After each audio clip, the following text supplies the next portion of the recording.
मावशी ते मागे मोजून घ्या हा.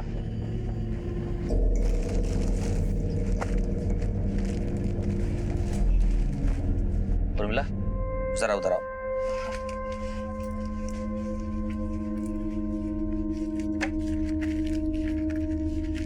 उर्मिला ये जोगेश्वरी में तिवारी बाबू को देना है और ध्यान से. हाँ हाँ ठीक है जाओ.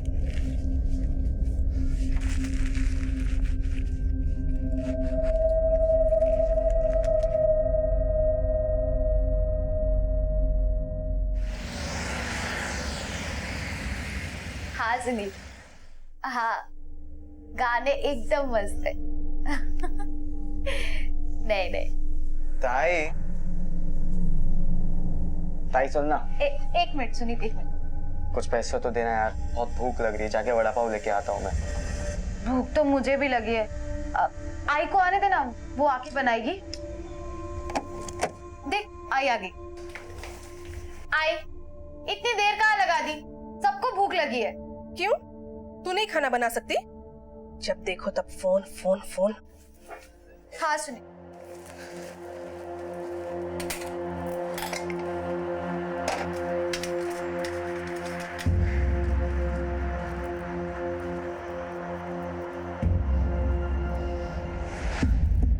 काय आणलं आज?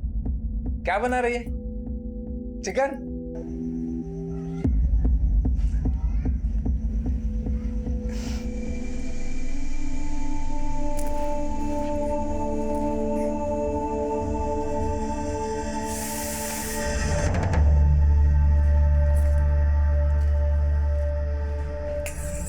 आई कल सुनील के आई बाबा आ रहे हैं, शादी की तारीख पक्की करने.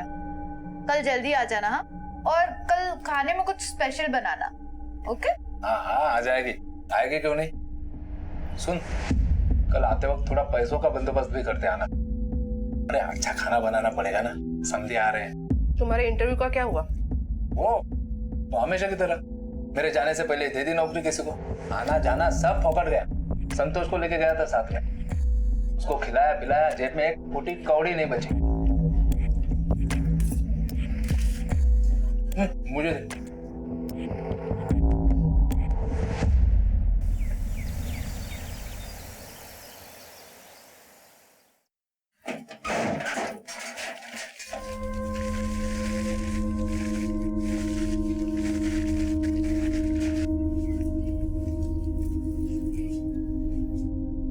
देवा, आई याद है ना शाम को जल्दी आना है. सुनील के आई बाबा आ रहे हैं, रिश्ते की बात करनी है. जल्दी आ जाना. हाँ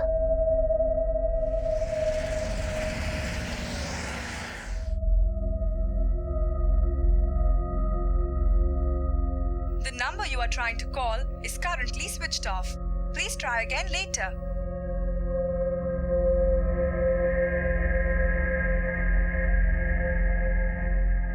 बाबा देखो ना, आई अभी तक नहीं आई. पता नहीं कहाँ रह गई. नहीं आई तो आ जाएगी, उसमें क्या है. फोन भी बंद आ रहा है उसका.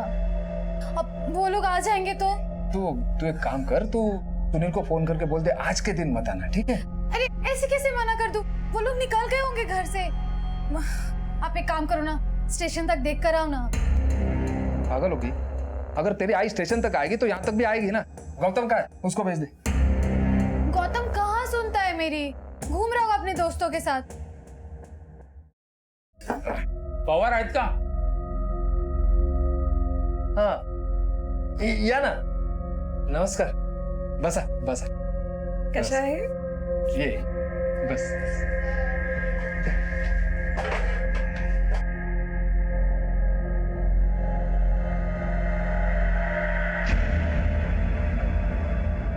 काय झालं? क्या हुआ? आप लोग कुछ चिंता में दिख रहे हैं. उर्मिला ताई कुठे आहे? आई बस आती होगी. तिची आई अजून कामावरून आली नाही. बस आ जाएंगे, उसमें क्या. तो फिर हम लोग बातें शुरू करते हैं ना. हाँ आई के आने तक वेट करते हैं. बस आती ही होगी, फिर बातें कर लेंगे. जैसी तुम्हारी मर्जी. मैं फोन लगाया हूँ पर लगा नहीं, फिर से लगाता हूँ. मैं आप लोगों के लिए पानी लेकर आती हूँ.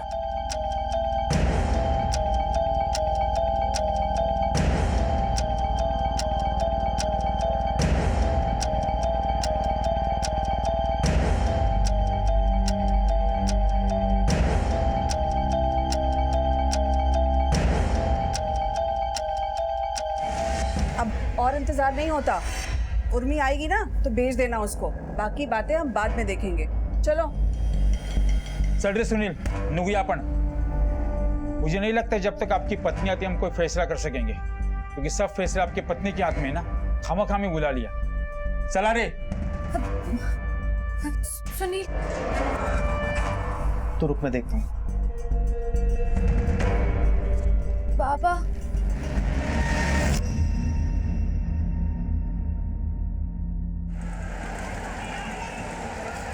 दी, आपने जागृति की आई को देखा क्या? नहीं। मधु, तूने आई को देखा क्या?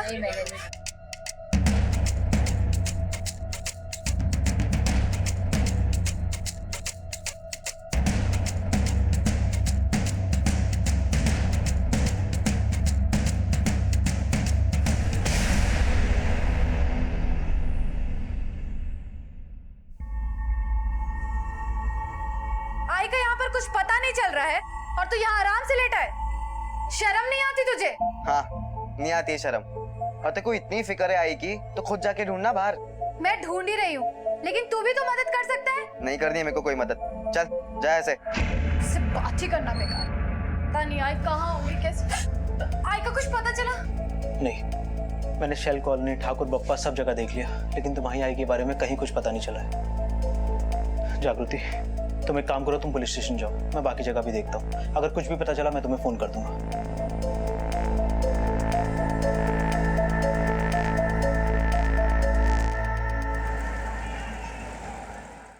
मेरी आई कल से घर नहीं लौटी सर। कैंसर नाम आनी हुए? उर्मिला सुभाष पवार, उम्र 45 साल। कहाँ से घर से? नहीं सर, काम के लिए निकल चुकी थी आई। आई कल रात से घर नहीं आई साहब। हमने सुबह तक इंतजार किया और अभी आपके पास कंप्लेन कराने आए हैं। कहाँ काम करती है? दीवा में श्रीकांत प्लास्टिक फैक्ट्री में काम करती है आई। कब से काम करती है वहाँ? यही कुछ 7-8 महीने से। अब उसके पहले पैसों की तंगी की वजह से मेरी माँ घर घर जाके झाड़ू बर्तन करती थी। अभी 7-8 महीने पहले उसको ये नौकरी मिली थी। घर से कब निकली थी काम के लिए? कल सुबह 9-9:15 बजे। हमने फैक्ट्री में भी फोन किया, वो वहाँ भी नहीं पहुंची। हमने सब जगह ढूंढ लिया सर, वो कहीं नहीं मिल रही। देखो, तुम्हारी आई कोई बच्ची तो है नहीं, एक समझदार औरत। हो सकता है कि किसी रिश्तेदार के घर गई हो या फिर फैक्ट्री में ही रुक गई हो। एक बार फिर से फोन करके देख लो। फोन किया था सर, लेकिन उसका फोन भी बंद है। तुम्हारे पिताजी नहीं है तो क्या करते हैं? बाबा काम की तलाश में है, अभी शिरडी गए। घर में छोटा भाई है गौतम, उसने पढ़ाई छोड़ दी है, छोटे मोटे काम करता है। मेरी पढ़ाई पूरी हो गई है, एंगेजमेंट भी हो गई है, शादी होने वाली है मेरी। घर में कोई प्रॉब्लम्स, किसी से कोई दुश्मनी? नहीं सर, कोई दुश्मनी नहीं है। मेरी आई बहुत मेहनती है सर, बहुत अच्छी है। पैसों के लिए वो कभी कभी ओवर टाइम भी करती है। प्लीज सर, मेरी आई को ढूंढ दो प्लीज सर। ठीक है, इनकी डिटेल्स लिखवा दो, हम कार्रवाई शुरू करते हैं। अगर तुम्हें कोई इन्फॉर्मेशन मिले तो हमें भी बता देना। हो सर। इनके साथ जाइए। Thank you sir.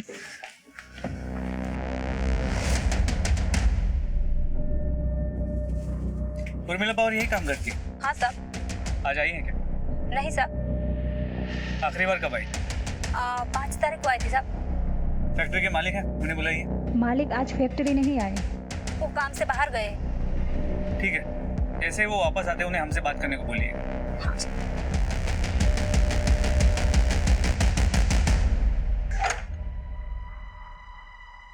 Gautam, Gautam उठ, गौतम,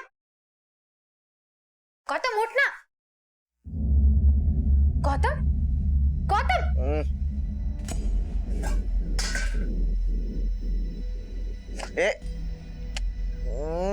गौतम तू शराब पी के है, घर में आई नहीं है, बाबा का भी कोई पता नहीं है और तू दारू पी कर लेटा है। शर्म नहीं आई तुझे? हाँ, किट है रे तेरा। हाँ, आई नहीं है ना, चल तू भी जा। मेरा आई बाबा से कोई नाता नहीं है, नफरत करता हूँ दोनों से मैं। चल। गौतम तू। सर, तुम्हारी माँ की फैक्ट्री है, तुम्हारी माँ 5 तारीख के बाद काम पे नहीं गई। कोई अंदाजा है कहाँ जा सकती? मुझे कैसे पता होगा सर, घर पे बोल के तो वो फैक्ट्री जाती थी। ये कौन है? मेरा भाई है गौतम, आई को ढूंढ ढूंढ के थक गया है इसलिए सो रहा है। मैं नहीं गया था ढूंढने आई को। छोटी बच्ची है क्या? गई होगी खुद से हम लोग को छोड़ के कहीं पे। वैसे तुम्हारे पिताजी कहाँ है? शिरडी से लौटे या नहीं? अभी तक नहीं आए, उनका फोन भी बंद आ रहा है। वो गए कब थे शिरडी? बाबा कल ही गए थे शिरडी। कल ही तुम्हारी माँ गायब हुई और पिताजी शिरडी चले गए। ठीक है,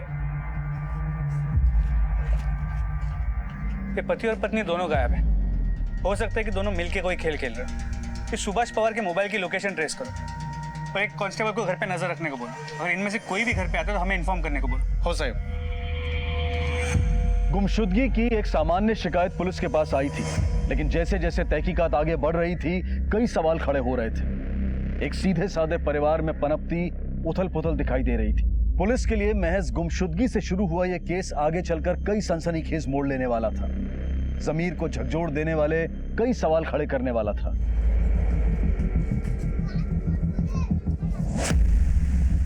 बाबा, बाबा, आई का कुछ पता नहीं चल रहा। पुलिस तो अपना काम ठीक से कर ही नहीं रही। पुलिस के पास क्यों गई थी तू? तो और क्या करती? कौन ढूंढ के लाता मेरी आई को? अरे ढूंढने की क्या जरूरत है उसे?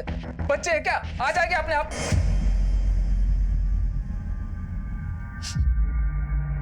दारू पे क्या है तू? अरे हाँ, पिया है मैं दारू। तुम पी सकते हो, मैं नहीं पी सकता क्या? उल्टा मुझे तो जरूरत है इस चीज की। अभी तेरी जरूरत पूरी करता हूँ। अरे बाबा, दारू, बाबा छोड़ दो, दारू पी, बाबा छोड़ दो। जुबान लंबी हो गई है तेरी। सुभाष पवार, चला। मुझे क्यों पकड़ रहे साहब? चलो, ले चले सर। बाबा को कहाँ लेके जा रहे हो? बाबा, ये सब क्या है? हाँ, मेरी आई को ढूंढने के बजाय आप लोग मेरे बाबा को यहाँ उठा कर ले आए। दामा साहिब आ रहे हैं। मैं कुछ नहीं सुनूंगी, मैं अपने बाबा को यहाँ से लेके जा रही हूँ। चलो बाबा यहाँ से। क्या लगा रखा है? हम हमारा काम ही कर रहे हैं। चांद्री, तुम्हारी बेटी कह रही थी तुम शिरडी गए थे। बाबा अभी शिरडी गए हैं। गिनो तो ना साहब, गया था मैं शिरडी। बस से गए थे ट्रेन से? सर आप ये सब मेरे बाबा से क्यों पूछ रहे हैं? क्योंकि झूठ बोल रहा है तुम्हारा बाप। ये शिरडी विरडी कहीं नहीं गया था, सच बोल रहा हूँ ना मैं। हो सर, मैं नहीं गया था शिरडी। महीने में एक आध बार थोड़ी दारू पी लेता हूँ मैं। घर पर पता ना चले इसलिए शिरडी का नाम लेके घर से निकलता हूँ। सर मुझे आपको कुछ बताना है। आई का एसएमएस आया मुझे थोड़ी देर पहले। लिखा है वो नासिक में है और खुश है। फिर दिक्कत क्या है? सर आप समझ नहीं रहे, आई कभी मैसेज नहीं करती है और उस मैसेज के आने के बाद ही उसका फोन बंद है। उसका अचानक से गायब हो जाना और कोई जवाब ना देना, सर मुझे लगता है कुछ तो गड़बड़ है। मेरी आई ठीक तो होगी ना सर? सर प्लीज मेरी आई को ढूंढ दीजिए। सर मोहल्ले वालों से पता चला है कि उर्मिला का पति सुभाष निकम्मा है। बेटा गौतम काफी एग्रेसिव है। आवारा लड़कों के साथ उसका उठना बैठना है। पढ़ाई छोड़ दी और नौकरी की तलाश में। बेटी जागृति की शादी की बातें चल रही है। सर इसके अलावा फैक्ट्री का मालिक श्रीकांत भी गायब है। श्रीकांत और उर्मिला के कॉल रिकॉर्ड्स के मुताबिक 7 और 8 नवंबर को दोनों नासिक और सिन्नर में थे। फिर 8 नवंबर को उर्मिला का फोन स्विच ऑफ होने से पहले उसने आखिरी मैसेज जागृति को किया। चलो फैक्ट्री चलते हैं। सर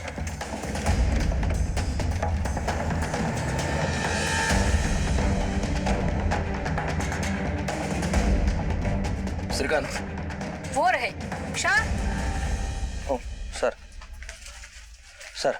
श्रीकांत आमरे जी। कहाँ गायब थे इतनी दिनों से? सर गायब नहीं, काम से बाहर गया था, लेकिन मैं पुलिस स्टेशन आने ही वाला था आपके पास। वैसे गए कहाँ थे? सर मेरा काम है, मुंबई से बाहर आना जाना लगा रहता है। बात क्या है? बात यह है कि एक औरत है उर्मिला पवार, जो तुम्हारी फैक्ट्री में काम करती है। हाँ। 6 तारीख से गायब है और तुम भी 6 तारीख से गायब थे। कहाँ थे? सर मुंबई के बाहर ही गया था, नजदीक में। मैं बताता हूँ तुम्हें तुम कहाँ थे। पहले तुम नासिक गए, बाद में सिन्नर गए और तुम्हारे साथ उर्मिला भी थी। सही बोल रहा हूँ ना मैं? सर ये सारा चक्कर उन रुपयों से शुरू हुआ। दरअसल 5 तारीख को उर्मिला फैक्ट्री आई। मैंने उसे 2 लाख रुपए दिए थे एक पार्टी को पेमेंट करने के लिए, लेकिन 6 तारीख को पार्टी का फोन आया। श्रीकांत ये क्या है? अरे 2 लाख में ये औरत 10,000 रुपए पूरे कम लेकर आई है। अगर मैं चेक नहीं करता मेरा तो घाटा हो गया था ना। उर्मिला, ये तिवारी बाबू क्या बोल रहे हैं? कल रात मेरे पति ने पैसे देख लिए थे, ये उसी का काम है। मुझे माफ कर दो साहब। अच्छा ठीक है, कोई बात नहीं, तुम तिवारी बाबू को फोन दो। बोलो। अरे तिवारी जी, देखिए जो आपका 10,000 बाकी है वो अपन अगले हिसाब में जोड़ लेंगे। आप मैडम को जाने दो। हाँ, कोई बात नहीं।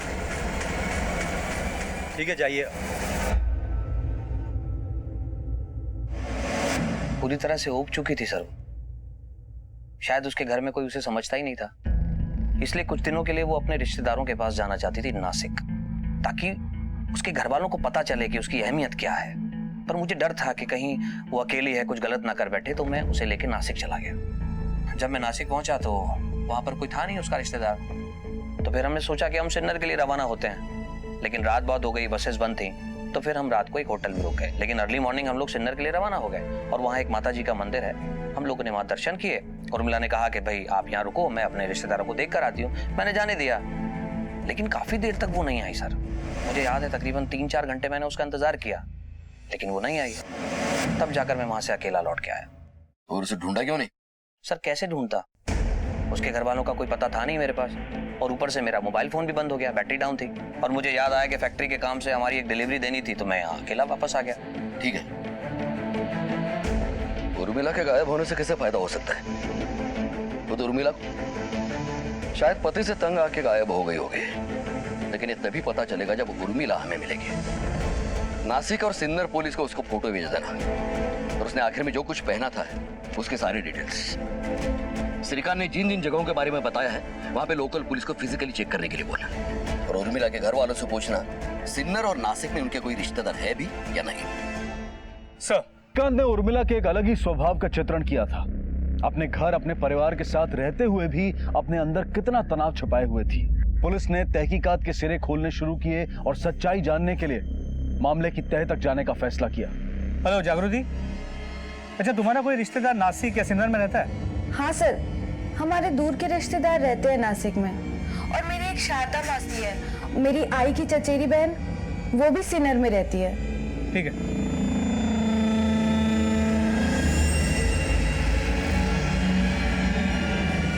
हाँ साहब, आया था साहब, उसके साथ एक औरत भी थी साहब। पक्का यही आदमी था? हाँ साहब, यही था। ये आदमी आया था यहाँ पर? हाँ साहब, इसके साथ में एक स्त्री भी थी, और इस आदमी ने काफी देर तक उस स्त्री का इंतजार भी किया था।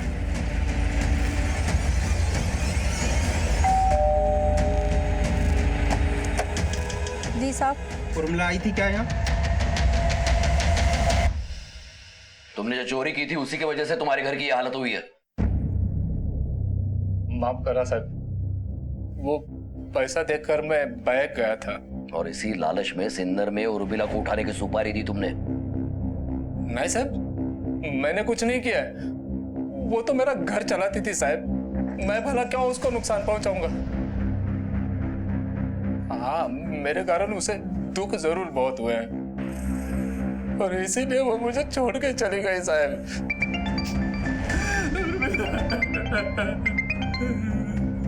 हेलो, ठीक है सर, गौतम दीवा की फैक्ट्री के पास देखा गया।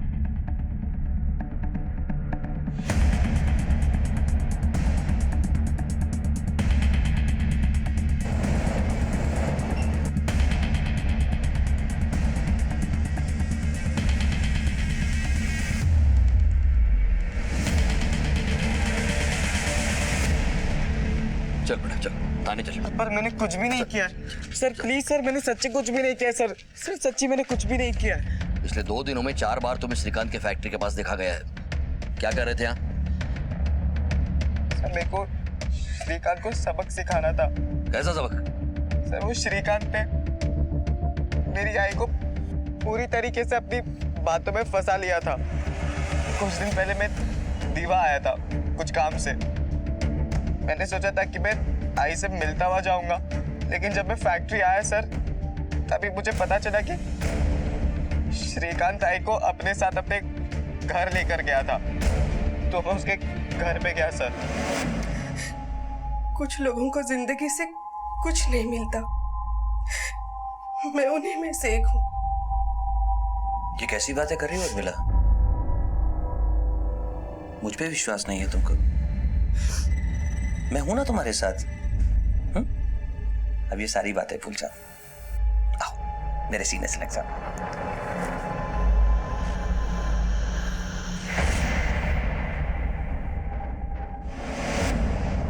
सर मैं उस श्रीकांत से अपना बदला लेकर रहूंगा, नहीं छोड़ूंगा मैं उसको। तो ये पहले क्यों नहीं बताया? सब मैं नहीं चाहता था कि मेरी आई की बदनामी हो, लेकिन ये बात मुझे पता है कि श्रीकांत ने मेरी आई के साथ कुछ ना कुछ किया। न जाने मेरी आई कहाँ पर है।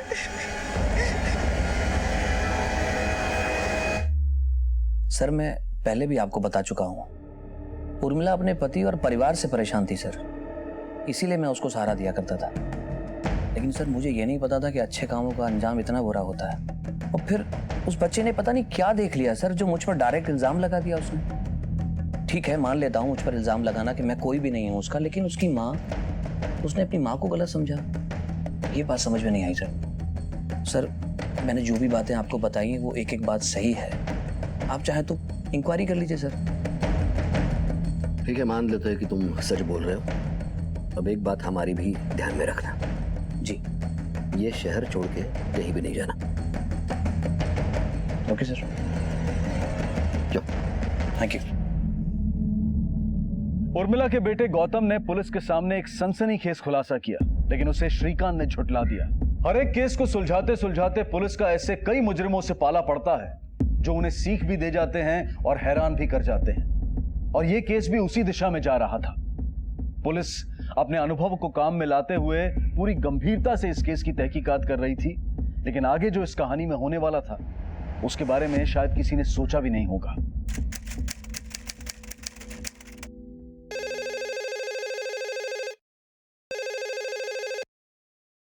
हेलो साहब, कलवा खाड़ी के पास कुछ अजीब सी चीज पड़ी है, गंदी बदबू मार रही है। ठीक है, अभी हम लोग आते हैं।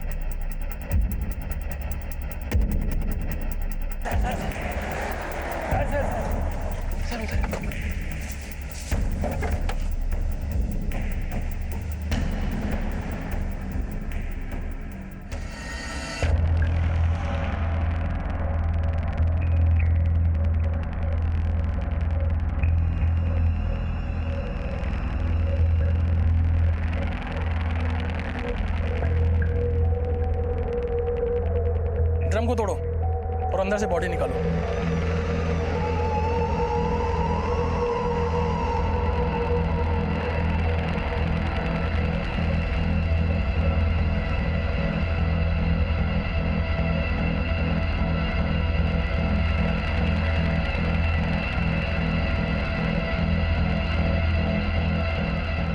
बॉडी को पोस्टमार्टम के लिए भेजो।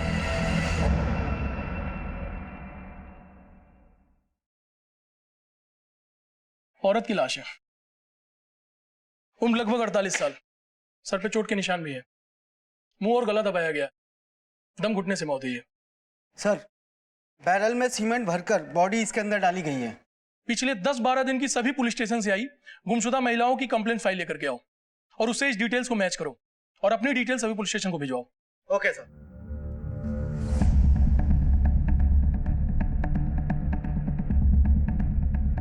सर ऐरोली पुलिस को खाड़ी के पास एक लाश मिली, जिसकी डिस्क्रिप्शन उर्मिला से मैच करती है। ऐरोली में?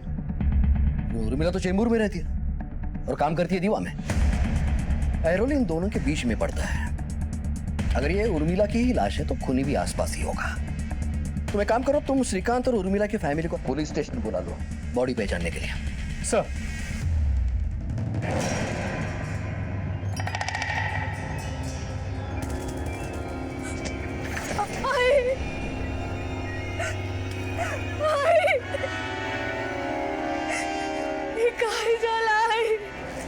आई वाला माफ कर दे, हमें तुझे कभी नहीं सताऊंगी। आई वाला माफ कर दे। आई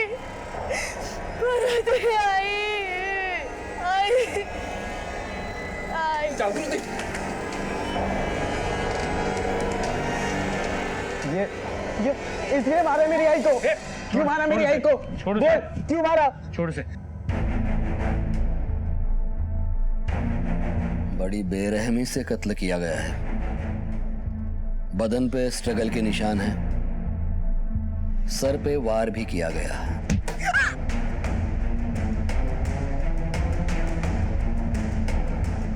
उसके बाद उसका गला और मुंह दबाया गया। दम घुटने से मौत।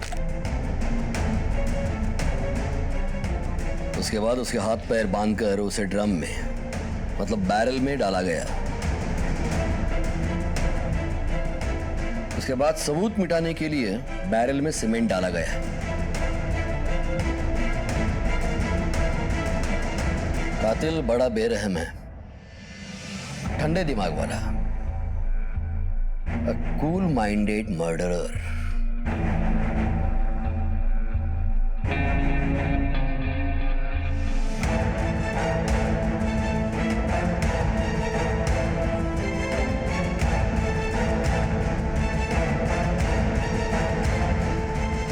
पुलिस के सामने कत्ल का मामला साफ होते ही इस केस को एरोली से चेंबूर पुलिस स्टेशन में ऑफिशियली शिफ्ट।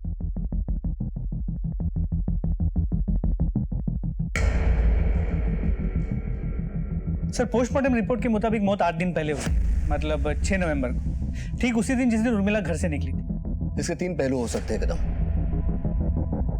पहला श्रीकांत, जो हमें घुमा रहा है, जिसके खिलाफ कोई ठोस सबूत नहीं है हमारे पास। दूसरा सुभाष, उर्मिला उस श्रीकांत के अफेयर की वजह से वो भी उसे मार सकता है। और तीसरा, हमें गुमराह करने के लिए उर्मिला की जगह किसी और को मारकर उसे उर्मिला की आइडेंटिटी देके खुद उर्मिला किसी और जगह अपनी अलग आइडेंटिटी से रह रही होगी। उर्मिला की फैमिली का डीएनए बॉडी से मैच करवा लो। जी सर। नासिक में श्रीकांत और उर्मिला जहां जहां घूमे वहां का सीसीटीवी फुटेज मिला? सर, श्रीकांत के बयान के मुताबिक और कॉल रिकॉर्ड से जो लोकेशन मिले, वहां कहीं पे भी सीसीटीवी कैमरा नहीं मिला।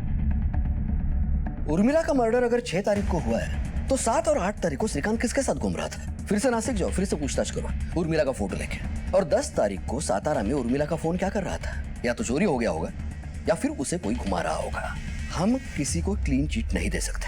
मर्डर लोकेशन फिर से टटोलना होगा श्रीकांत के साथ। उसे कुछ तो हड़बड़ाहट होगी और हमारे हाथ से कुछ छूटा तो नहीं। इसका क्रॉस चेकिंग भी हो जाएगा। सर,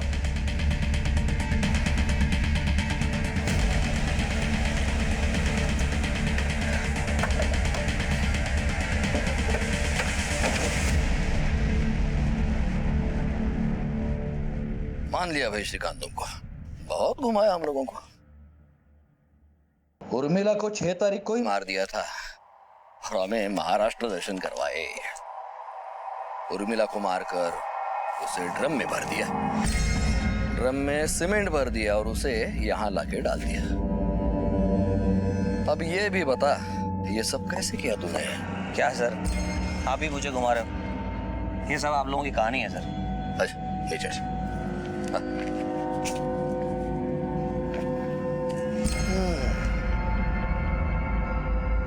अच्छा, वो टेम्पो कहाँ से लाए थे? टेम्पो था या मिनी ट्रक था या वैन? भाड़े पे लाए थे ना? सर, मुझे समझ में नहीं आ रहा आप क्या कह रहे हैं। एक तो लाश, वो भी ड्रम में भरी हुई, उसमें सीमेंट भरा हुआ। मतलब ये एक आदमी का काम नहीं हो सकता। और कौन था साथ में? सर, मैं आपको पहले ही कह चुका हूँ, ये सारी मनगढ़ंत बातें हैं आपकी। मुझे समझ में नहीं आ रहा आप कहना क्या चाहते हैं। 12 तारीख को कहाँ थे तुम? 12 तारीख को दीवा में था मैं। कमांडर की बात ही समझेगा ये।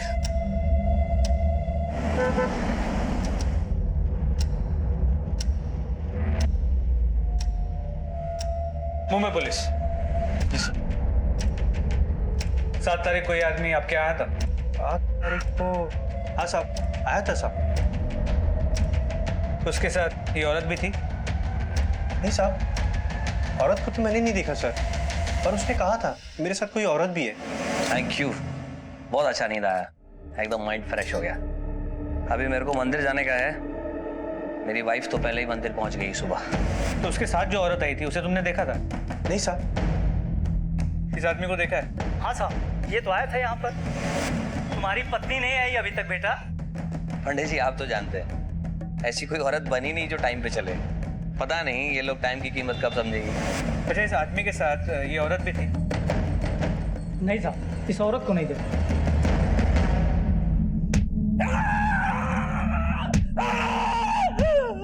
बस बस, बस बस बस कमांडर, बस थोड़ा आराम करा।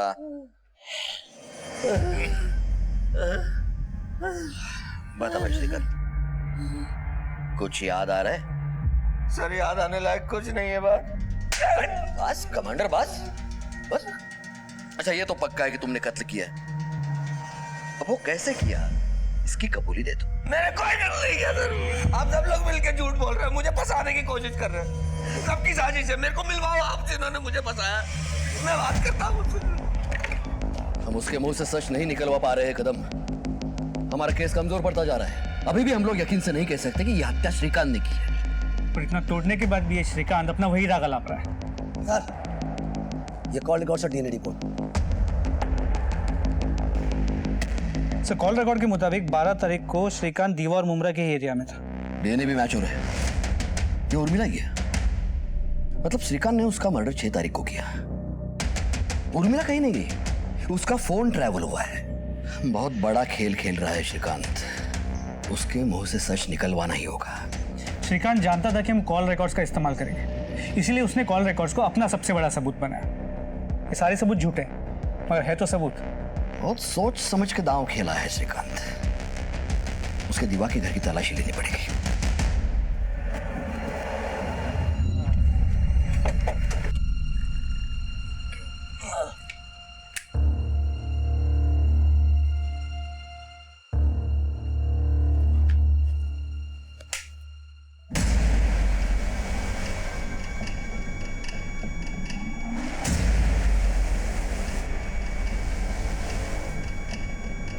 अंदर लो उसे।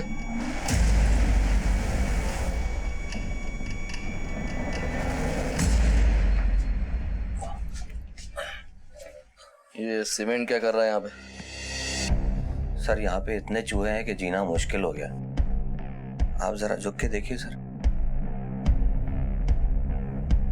सीमेंट लगा लगा के थक गया हूँ सर। चूहे मारने की दवाई भी ड्रॉर में रखी है, लेकिन कुछ असर ही नहीं होता सर। आप चाहे तो चेक कर लीजिए, ड्रॉर में रखिए। अब पुलिस को यकीन हो गया था कि ये पूरा कांड श्रीकांत ने ही किया है, लेकिन श्रीकांत ने बहुत सोच समझकर फुल प्रूफ प्लान बनाया था। उसका कबूलनामा पुलिस के लिए बहुत जरूरी हो गया था, क्योंकि बिना इकबालिया बयान के वो अदालत से छूट जाता। सर श्रीकांत बात नहीं मान रहा। अब भी अपनी बात पे डटा है कि उसने उर्मिला को नहीं मारा। वो लोग नासिक गए थे, सिन्नर गए थे, लेकिन वहां से उर्मिला कहाँ गई है उसे नहीं पता। अब तो मुझे भी उसकी बात पे विश्वास होने लगा है। हो सकता है शायद सच में श्रीकांत ने उर्मिला को नहीं मारा। रिलैक्स कदम। अपना काम सबूत, सिचुएशन और लॉजिस्टिक्स पे निर्भर है। और ये मत भूलो कि उर्मिला का मर्डर 6 तारीख को हुआ था और श्रीकांत के खिलाफ के सारे सबूत 6 तारीख के बाद के हैं। लॉजिक ये कहता है कि ये पूरा कांड श्रीकांत ने किया है, लेकिन पक्के सबूत नहीं है। सिचुएशन अपने हिसाब से बनाकर रखी है श्रीकांत ने। बड़ा ही शातिर दिमाग है, वही फिल्मी प्लॉट सोच करके रखा है।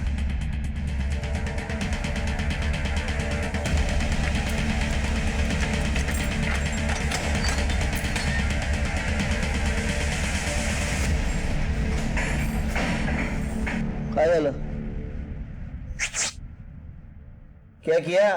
कुछ नहीं किया। पुलिस मुझे मर्डर के झूठे केस में फंसा रही है। मैंने कुछ भी नहीं किया। अरे यहाँ ऐसे ही होता है। सच झूठ कोई मायने नहीं रखती। सबूत होना चाहिए, और सबूत कोर्ट में पेश करने के लिए अच्छा वकील होना चाहिए। हाँ, वरना पुलिस है ना, ये सबूत को तोड़ मरोड़ के कोर्ट में पेश करती है। तेरे को एक बात बताऊं क्या? अपने को मार के आए है, लेकिन अपन का वकील है ना, कानून के चोर रास्ते से अपन को यहाँ से छुड़ाएगा। वो कैसे? कैसे? क्या नाम बताया तूने? श्रीकांत। वो कहावत तो पता है ना, डॉक्टर और वकील के सामने नंगा होना पड़ता है।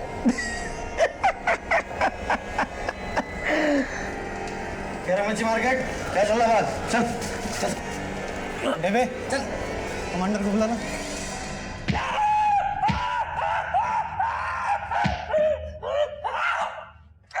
अरे क्या चल रहा है? हाँ, क्या चल रहा है? आदमी अपना जुर्म कबूल नहीं कर रहा, मतलब मार दोगे क्या उसे? देशपांडे, अपनी ये बहस कोर्ट के लिए बचा के रखना। हमारा काम क्या है, कैसे करना है, हमें अच्छी तरह से पता है। तुम दखल अंदाजी ना करो तो ही अच्छा है। शिंदे साहब, इसलिए तो पुलिस कटघरे में खड़ी पाती है खुद को। अमानवीय अत्याचार का केस बन सकता है तुम पर, और जब तक किसी भी इंसान के खिलाफ कोई सबूत नहीं होते, कानून उसे दोषी नहीं मान सकता। और आप ऐसे किसी को भी रिमांड में लेके सिर्फ पूछताछ कर सकते हो, मार नहीं सकते। हे बघा, ही तुमची केस नाही आहे, तुम्ही तुमच्या केस बद्दल बोला.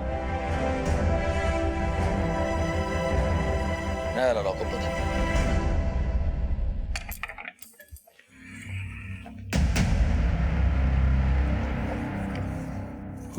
ये लीजिए इंस्पेक्टर साहब. पाटील. हो साहेब. काढा बाहेर त्याला.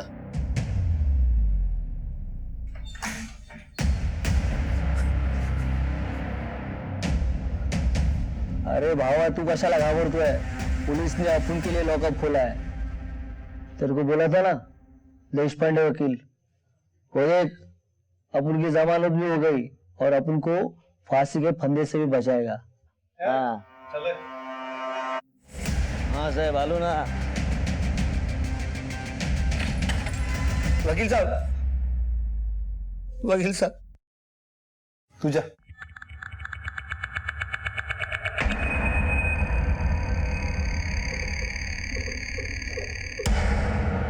ठीक है, सारी सच्चाई मुझे बता दो, ताकि जिस तरह उस मुजरिम को बाहर निकाला है उसी तरह तुम्हें बाहर निकाल सकूं और कोर्ट से भी बाइज्जत बरी करवा सकूं.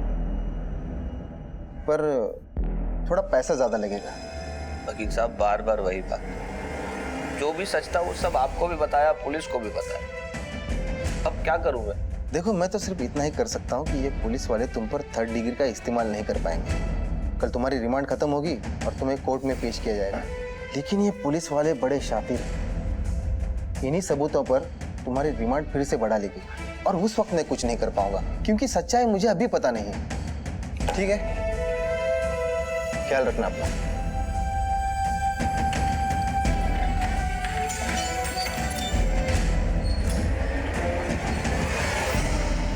नसीब वाला है साला, उस वकील की नजर पड़ गई, वरना मार मार के अब तक पूरा सच उगलवा दिया होता. मिलेगा, पूरा मौका मिलेगा तुम्हें कदम. फिलहाल अपना केस थोड़ा कमजोर है. कल रिमांड खत्म होते ही मैं एक्सटेंशन ले लूंगा, फिर कोई वकील इसे बचा नहीं पाएगा. सर सर सर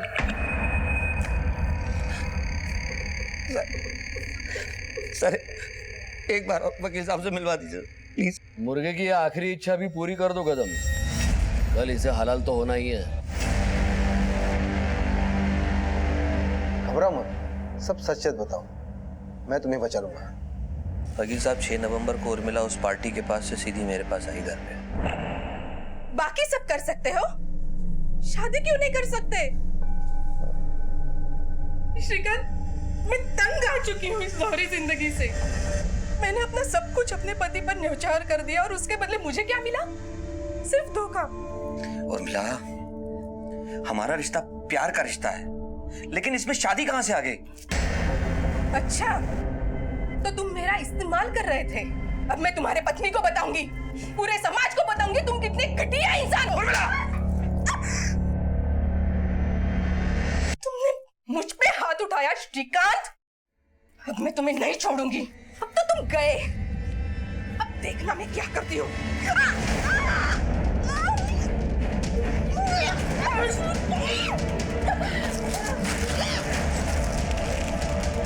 उर्मिला मर चुकी थी सर. मैं घबरा गया था. यकीन मानिए, मैं ऐसा इंसान नहीं. सब कुछ इतना अचानक हुआ, कुछ समझ ही नहीं पाया मैं. फिर मुझे याद आया, मेरे बीवी बच्चे हैं, उनका क्या होगा अगर मुझे फांसी हो गई तो. मैंने तुरंत उर्मिला की लाश को एक ड्रम में डाल दिया. दिमाग ने काम करना बंद कर दिया था सर. खुद को रिलैक्स करने के लिए मैंने टीवी खोला तो उसमें एक मूवी आ रही थी. उसमें एक हीरो एक मर्डर को छुपाने के लिए लाश को दफना देता है, फोन को घुमाता है और बहुत सारे झूठे सबूत इकट्ठे करके पुलिस को गुमराह करके बच जाता है. मैंने भी बिल्कुल वैसा ही किया, लेकिन लाश सड़ने लगी थी सर, तो मैंने सीमेंट घोलकर उसको ड्रम में भर दिया ताकि मोहल्ले वालों को पता न चल जाए. एक बार उर्मिला ने मुझसे कहा था कि नासिक और सिन्नर में उसके कुछ रिश्तेदार रहते हैं। उसी दिन मैं दोनों के फ़ोन लेकर नासिक के लिए निकल गया और वहाँ साईं राम नाम की एक लॉज है, वहाँ मैंने एक रूम ले लिया और दोनों के नाम से एंट्री कर दी।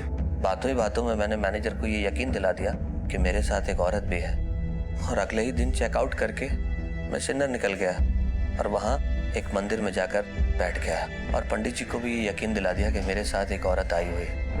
वहाँ से आने के बाद मैंने देखा कि सीमेंट जम चुका था, कोई ना पहचाने, इसलिए लॉन्ग रूट के दीवा से कोल्हापुर जाने के लिए एक टेम्पो वाले से बात की।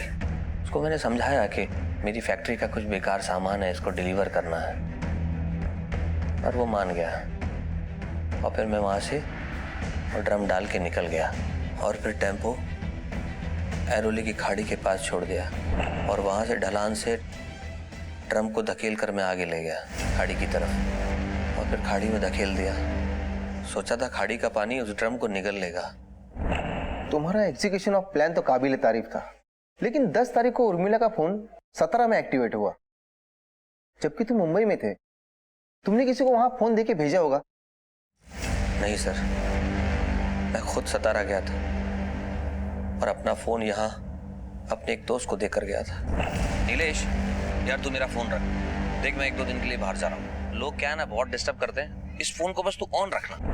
मैंने ही 17 में उर्मिला का फोन ऑन किया था और फिर वापस आकर अपने दोस्त से अपना फोन ले लिया। श्रीकांत, तुमने प्लान तो फुल प्रूफ बनाया था, लेकिन एक गलती कर दी, सारी सच्चाई पुलिस को बता दी।